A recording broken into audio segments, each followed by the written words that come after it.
जय श्री कृष्ण। सभी भक्तों को हमारा प्यार भरा राधे राधे। सभी भक्तों का हमारे YouTube चैनल आचार्य रामसेवकपुरी पर आपका सभी का स्वागत है। आज हम बात करने वाले हैं कि गृहस्थ के जीवन में गृहस्थ का धर्म क्या होता है। गृहस्थ अपने जीवन का नियम कैसे बना के चले। महाभारत के वन पर्व में आया है कि गृहस्थ को अपने जीवन में कैसे रहना चाहिए। पिछले दिनों की कुछ बात है, करीब 8 या 10 दिन पहले की बात है। एक भक्त हमसे कह रहे थे, उन्होंने हमसे पूछा था कि गुरुदेव आप हमें बड़े बढ़िया तरीके से अच्छे तरीके से समझाते हो, लेकिन आप अपना वीडियो YouTube पर क्यों नहीं डालते। हमारी कथाएं बहुत होती हैं, लेकिन आज तक हमने कोई भी अपना वीडियो YouTube पर नहीं डाला।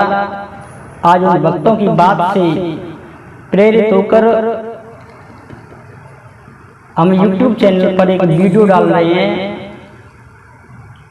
वीडियो को आगे बढ़ने से पहले सभी भक्तों से मेरा निवेदन, जो हमारे चैनल पर नए हैं वो लाइक करें और हमारे चैनल को सब्सक्राइब करें।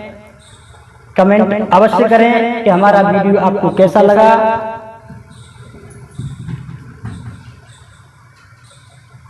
आइए टॉपिक की तरफ चलें। गृहस्थ को जीवन में कैसे रहना चाहिए। गृहस्थ को हमारे वेद शास्त्रों ने 4 भाग में बांटा है। जन्म से लेकर 20 वर्ष तक की उम्र ब्रह्मचार्य आश्रम, 20 वर्ष तक बाल अवस्था रहती है।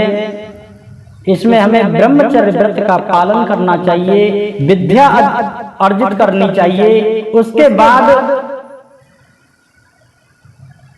20 वर्ष से 60 वर्ष तक की उम्र का जो समय है वो हमारा गृहस्थ आश्रम का समय है। और उसके बाद 60 के बाद 20 वर्ष यानी 80 वर्ष तक जो हमारी उम्र का समय है वो है हमारा वानप्रस्थ। उस समय हमें सारे संसारिक भोग विलासों को त्याग कर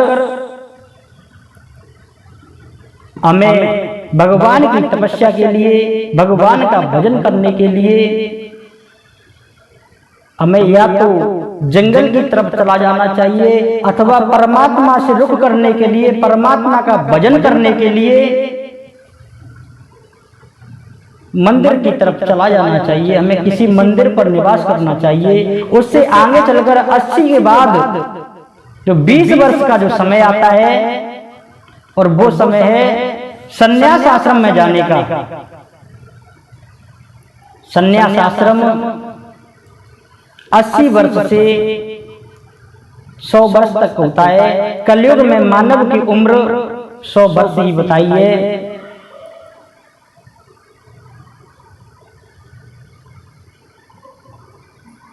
कलयुग का मानव इतना संयम तो नहीं रख पाता जितना उसे रखने चाहिए, लेकिन फिर भी गृहस्थ आश्रम का पालन करते हुए सभी गृहस्थों को इस बात का ध्यान रखना चाहिए कि गृहस्थ के 4 देवता बताए हैं। गृहस्थ के 4 देवता बताए हैं। और 4 देवता को कौन कौन से हैं कि मातृ देवो भव, पितर देवो भव। अपने माता पिता को देवता मानना चाहिए।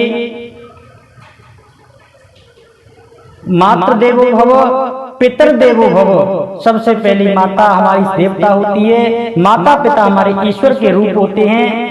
जितने भी हमारे गृहस्थ आश्रम में जितने भी संबंधी, सगे संबंधी हैं, जैसे भैया भाभी, चाचा चाची, ताऊ ताई, मामा मामी, सभी पुरुष प्रधान रिश्ते हैं।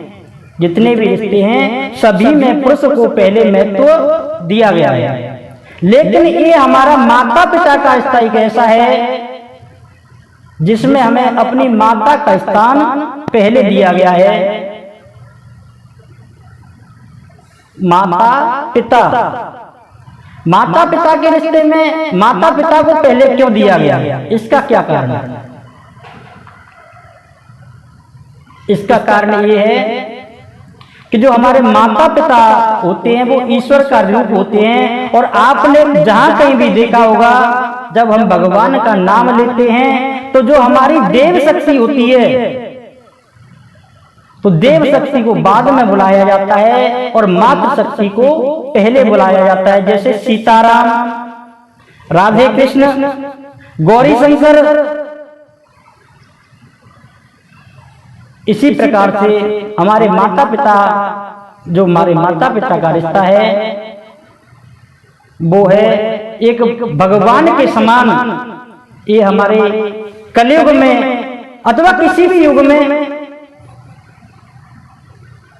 हमारे भगवान होते हैं, सबसे बड़े देवता होते हैं। गृहस्थ आश्रम का सबसे पहला धर्म अपने माता पिता की सेवा करना चाहिए। महाभारत के वन क्रम में आया है कि माता तोषणम पिता तोषणम, अपने माता पिता की सेवा करनी चाहिए। और आगे चलकर एक शब्द और आया है, माता तोषणम पिता तोषणम भार्या तोषणम इत गृहस्थ धर्म। अपने माता पिता की जो सेवा करे लेकिन नारी की निंदा करे, तब भी ये गृहस्थ का धर्म नहीं है। गृहस्थ का धर्म तो तभी परिपूर्ण है जब अपने माता पिता की सेवा करे, साथ में अपनी जो धर्म पत्नी है उसका भी पालन पोषण ठीक से करे, अपने परिवार का पालन पोषण करे। कहने का तात्पर्य, गृहस्थ के सबसे पहले देवता हमारी माता होती है, दूसरे देवता हमारे पिता होते हैं। मातृ देवो भव, पितर देवो भव। तीसरे देवता होते हैं अतिथि देवो भव। गृहस्थ के तीसरे देवता होते हैं अतिथि देवो भव। अतिथि किसे कहते हैं? अतिथि की परिभाषा क्या है? अतिथि कहते हैं जो बिना बुलाए, जिसका हमें पता ना हो, अचानक से हमारे घर पर उसका आगमन हो जाए, वो अतिथि होता है, जिसकी कोई तिथि निश्चित ना हो। अतिथि देवो भव। हमारे दरवाजे पर कोई अतिथि आया है तो हमें उसका सम्मान करना चाहिए, उसकी सेवा करनी चाहिए, उसे बैठने के लिए आसन देना चाहिए, भोजन पानी की व्यवस्था करनी चाहिए। अगर शाम का समय है तो रात्रि में उसे शयन की व्यवस्था भी करनी चाहिए। जितनी आपकी सामर्थ्य है उससे अधिक कहीं उसकी सेवा करनी चाहिए। तो तीसरे देवता होते हैं गृहस्थ के अतिथि देवो भव। अतिथि देवता होते हैं गृहस्थ के तीसरे देवता। और चौथे देवता कौन से होते हैं? चौथे देवता वो होते हैं, और ये चौथे देवता ही हमारे संसार सागर से कल्याण को कराने वाले होते हैं। इस संसार सागर में भव से पार लगाने होते हैं, और वो होते हैं गुरुदेवो भव। जो चौथे और हमारे सबसे बड़े देवता हैं वो है हमारे गुरु संत भगवान। हमारे गुरुदेव गृहस्थ के सबसे बड़े देवता होते हैं।